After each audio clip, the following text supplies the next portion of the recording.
সকলকে নমস্কার।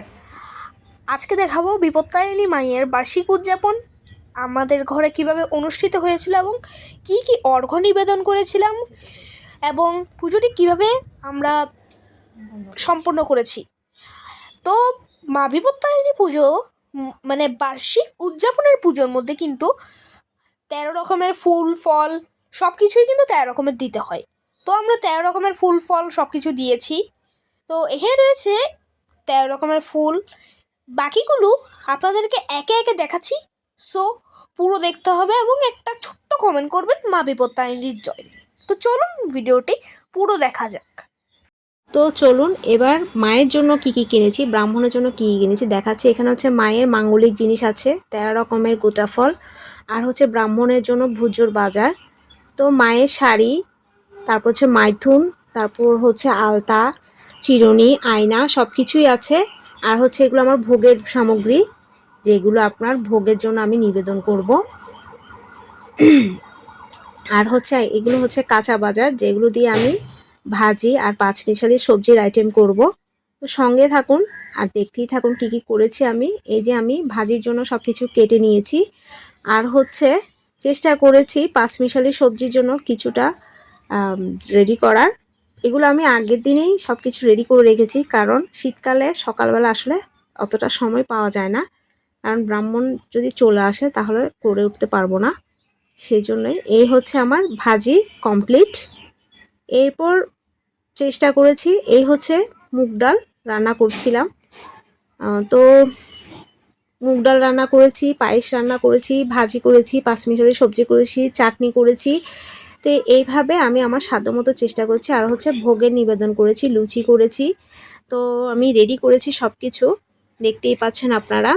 আর অগ্রহায়ণ মাসে আসলে বার্ষিক উদযাপনটা দেওয়ার কারণ হচ্ছে আমার আমার হাজব্যান্ড যখন অ্যাক্সিডেন্ট করেছিল, আমি মানত করেছিলাম যে আমার আর বিপত্তারিণী পুজোটা আমি আমার হাজব্যান্ড যদি সুস্থ হয়ে যায় তখন থেকে আমি শুরু করব। তো আমার হাজব্যান্ড সুস্থ হয়েছিল, হওয়ার পরে যখন থেকে আমি আমার মায়ের পুজো আরম্ভ করি, তো তখন থেকে আমি সেই হিসেব অনুযায়ী আমি অগ্রহায়ণ মাসে মায়ের বার্ষিক উদযাপনটা দিয়ে থাকি। তো আমি আমার সাধ্যমতো চেষ্টা করি মাকে নিবেদন করার। আর এখানে আপনার ঘটের মধ্যে ফুল দিয়েছি, তারপর হচ্ছে নৈবেদ্য দিয়েছি, আর পান সুপারি তো আছে 13 রকমের পান দিয়েছি, সুপারি, তারপরে 13 রকমের প্রদীপ, পঞ্চশস্য সব কিছুই আছে। তারপরে নারায়ণের জন্য আপনার নৈবেদ্য নিবেদন করেছি। তো চেষ্টা করেছি আমি আমার মতো, আর এখানে ব্রাহ্মণ পুজো করছে। বাকিটা হচ্ছে ভগবানের ইচ্ছে, মা সকলের মঙ্গল করুক। আমি আমার সাধ্যমতো চেষ্টা করেছি। তো দেখুন আমার পুজোটা আমি আমার মতো করেই করেছি। অগ্রহায়ণ মাসে আমি প্রত্যেক বছর উদযাপন দিয়ে থাকি। তো দেখুন আর আমার সঙ্গে থাকুন। ভালো লাগলে অবশ্যই লাইক কমেন্ট করবেন, শেয়ার করবেন। আর হ্যাঁ, আরেকটা কথা বলছি যে আমি যার মাধ্যমে পুজো করে থাকি, ওনার পুজো আমি সবসময় ওনার মাধ্যমে পুজো করে থাকি। ওনার পুজো অনেক সুন্দর করে উনি পূজা সম্পন্ন করে। তো আপনারা চাইলে ওনার মাধ্যমে পুজো করতে পারেন ঠাকুরের। তো সেজন্য আমি ওনার নাম্বারটা আমার স্ক্রিনে দিয়ে দিব, আপনারা চাইলে ওনার সাথে যোগাযোগ করতে পারেন। ওনার নাম হচ্ছে কাঞ্চন চক্রবর্তী দাদা। আর হচ্ছে আমার পুজো খুব সুন্দরভাবে সম্পন্ন হয়েছিল। চলুন সাথে থাকুন, আর ভোগ নিবেদনের পর্বটাও আছে, ওটাও আপনারা দেখবেন। খুব সুন্দর করে আমার পুজো উনি সম্পন্ন করেছে। প্রত্যেক বছর আমি ওনার মাধ্যমে পুজো করে থাকি। আর হ্যাঁ, সব পুজোই আমি করে থাকি, উনি অনেক সুন্দর করে পুজো করে। আপনারা দেখতেই পাচ্ছেন এখন আমার ভোগ নিবেদন করা হয়েছে। এখানে আমি 13 রকমের ভোগ নিবেদন করেছি মাকে। আমি আমার সাধ্য মতো দেওয়ার চেষ্টা করেছি। বাকিটা হচ্ছে সম্পূর্ণ মায়ের ইচ্ছে, মা যাতে সকলের মঙ্গল করুক, সকলের মনোবাঞ্ছা পূর্ণ করুক। আর কিছুক্ষণ পরেই মায়ের আরতি শুরু হয়। 13 রকমের প্রদীপ দিয়ে, পঞ্চপ্রদীপ দিয়ে আরতি করা হয়। সুষ্ঠুভাবে সম্পন্ন হয় আমার পুজোটা। তো চলুন, আর সবসময় আমার পাশে থাকবেন, সাথে থাকবেন। জয় মা বিপত্তারিণী, মা যাতে সকলের মঙ্গল করুক। একটা কথা আপনারা অবশ্যই মনে রাখবেন যে আপনারা সকল পুজোর ভোগ দর্শন করবেন, কারণ ভোগ দর্শন করলে আপনার দুর্ভোগ কাটবে।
তো এবার চলুন পুজোর আরতি দেখে নেওয়া যাক।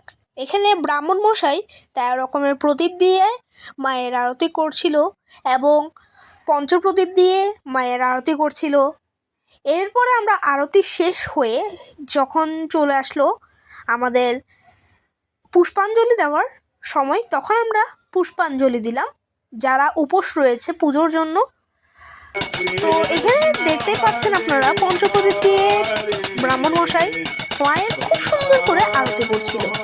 তো আমরা পুজোর উপোসটা ভাঙার আগে পুষ্পাঞ্জলি দিয়েছিলাম এবং পুষ্পাঞ্জলি দেওয়ার পরে আমরা মায়ের অর্ঘ্য থেকে একটা প্রসাদ খেয়ে আমরা উপোসটি ভেঙেছিলাম। মা বিপত্তারিণীর কৃপায় আমাদের পুজোটি খুব সুন্দরভাবে সম্পন্ন হয়েছিল। ধন্যবাদ, বিদায়, দেখা হবে নতুন ভিডিওতে।